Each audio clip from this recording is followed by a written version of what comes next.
I want your calls on this. Should councils be allowed to use prisoners to fill in potholes? Get your calls in now. 0207 862 2222 is the number that you need. It's reported that the Justice Secretary is considering letting councils assign jobs to prisoners, such as filling potholes, cleaning bins, as part of a partnership with the probation service. Now, the plans could encourage private companies to employ prisoners who are given things like community sentences. It's thought this policy could go hand in hand with proposals to scrap short sentences and instead recommend more community-based punishments to tackle prison overcrowding. But is this going to give justice to victims, Christian? Well, I look forward to seeing what the trade unions have to say about the proposal. When I sort of presume that we're going to get prisoners to sort of shovel cement into potholes rather than actually use them to fill the potholes, which might be poll very well. Look, I think broadly it sounds quite productive, especially when councils are so cash-strapped that we could get these essential jobs that don't take a huge amount of training done by people who have to give something back to the community and whom we don't have to pay. But my concern really is I don't want this to be used as a distraction by a government that is letting out serious criminals early as part of a wider prison crisis. Really, the people doing this sort of work, the people cleaning up graffiti, filling potholes, emptying bins, they should be the sort of people who are only getting community service because their crime wasn't severe enough, not people who are getting community service because they did a very severe thing, but we don't have the space for them in prison. Ava, what are your thoughts on this? I don't think that's a bad rationale. I think that my concern is the reoffending rate at the moment, right? It's around 70%. And I think when you look at something, a punishment like making people work in the community, I don't think that would incentivise someone once they're at the end of their sentence to then begin their life again. I don't know how, if they're out there working while they also have to pay their own rent and they have to pay their own room and board and for their own food, they're not going to be able to get back onto their own 2 feet, and I imagine they could then reoffend. So I don't see how it would be good for society in the long run. And as a trade unionist, I'd point you towards, in the States, the sort of almost chain gang sort of situations you have where prisoners are sent out in chains to work on fields. Actually, they're not always in chains now, but they're out there working on fields. To me, that is sort of de facto slavery, right? And I don't approve of it. Basically legal slavery. Yeah, I don't approve of it, and I don't like the idea of doing it. The reason I mention the unions, of course, I mean, if you look at what's going on in Birmingham with the bins, I just wonder how the unions are responsible for this sort of stuff would react if their works were being undercut by free, prisoner labour. Well, they'd be scabbing, yeah. Let's pause it there. Don't go anywhere because we're going to be taking your calls on this after the break. But now let's get straight into your calls on whether local councils should use prisoners to help fill potholes. Or do you think actually prisoners should be in prison instead? Let's know your thoughts. Get in touch. Let's speak to Amin from Buckinghamshire. Amin, welcome to the show. What do you think? Thank you for taking my call. I used to live in the shared house with a prison officer, and he used to tell me that we've got prisoners locked up for 23 hours and 15 minutes a day, doing nothing, learning nothing, no money spent on educating the incarcerated. So why not let them out and, first of all, give them the skills to learn how to do it, employ more prison staff, which I think we need, and get the economy working, because it will generate some money in the economy and the work and skills for our prison population.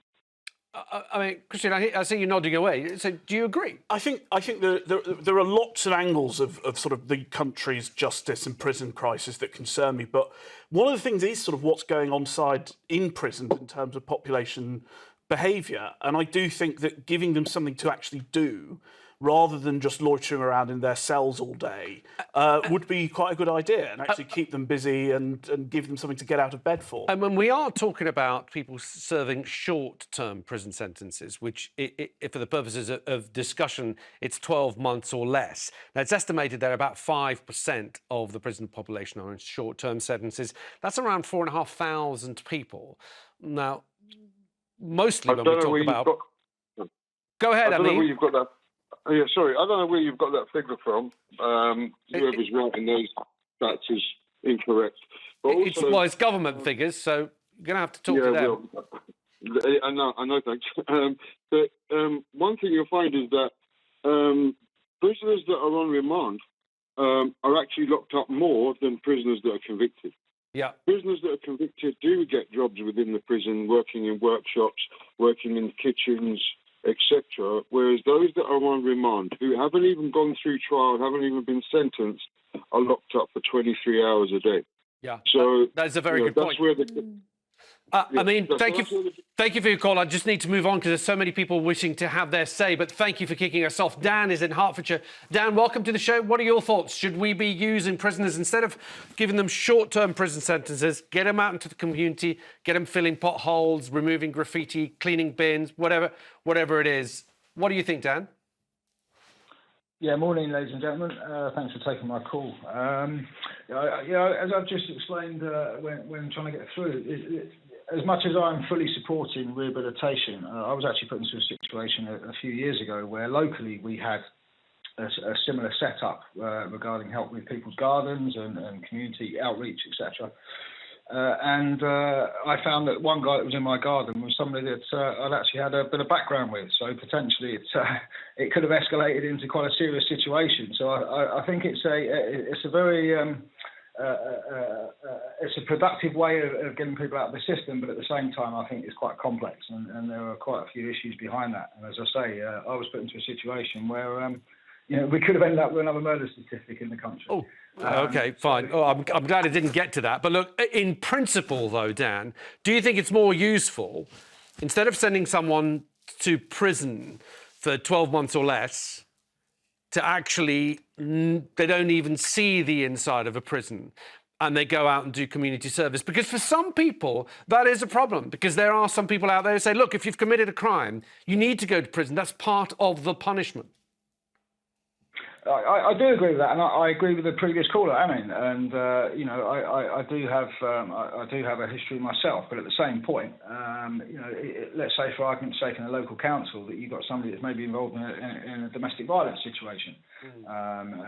I think that would only apply, of course, to people that the probation services feel are not a danger to the public. So that would come into play. But I appreciate that you've had an instance where perhaps that was slightly overlooked. But Dan, thank you for your call. I hope we speak again. James is in South Ayrshire.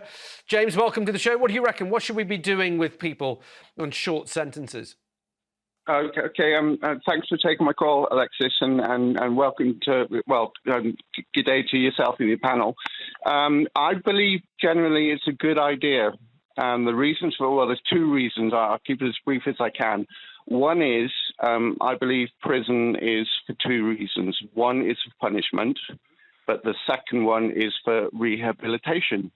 And I agree with some of the remarks of the gentleman. I'm sorry, I forget names. The gentleman and the gentleman you've got on your panel, and I agree with many of his remarks, and I disagree with the remarks that the lady you've got on your panel. Ava. But the two reasons I've got, and I'll keep this as brief as I can. Go on. As I say, prison is for two reasons. One is for punishment for a crime that someone's done. Two is for rehabilitation. And I agree with one of the previous callers when he said there are dangerous prisoners, that there's going to be no rehabilitation for them. They should just be locked up for life. I agree with that. But for the majority of prisoners, I believe there is the opportunity for rehabilitation. And not locking them up for 23 hours a day is the best way to rehabilitate them. But James, if we had prison officers here, they'll tell you that they are trying to rehabilitate the prison population. Remember, out of the 87,000, all but about 70 are all going to be released at some point. They're all going to be released back into our society at some point. So rehabilitation is part of the plan. But James, what do you think when it comes to short sentences? The data tells us that people serving shorter sentences are much more likely to reoffend when they come out of prison. So do we scrap them and actually put people back into the community to do something good for the community, earn a living, rather than putting them in prison? But that's what I agree with you. That's why I think this filling in potholes thing is a bit like that sketch from Porridge from years ago, if you remember it, when they're all out and they're digging a drainage ditch and Fletcher steals a vicar's bike and goes to the pub.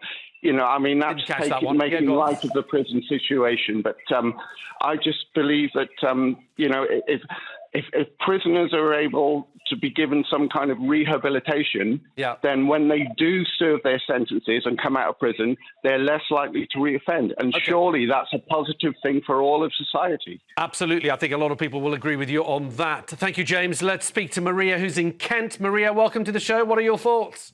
Oh, good morning.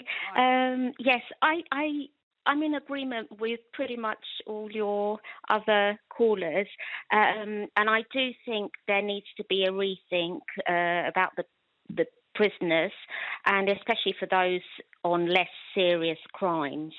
I think it's a very good idea in conjunction with the community-based projects for them to be let out. Obviously, as long as they're well supervised and no other criminality can be, made while they're doing these projects. I think it probably gives them a self-worth and a skill for the future when they do actually finish their sentences, and hopefully they can, when they come back into society, apply, get a job and in a non-criminal way. Absolutely. And Maria, thank you.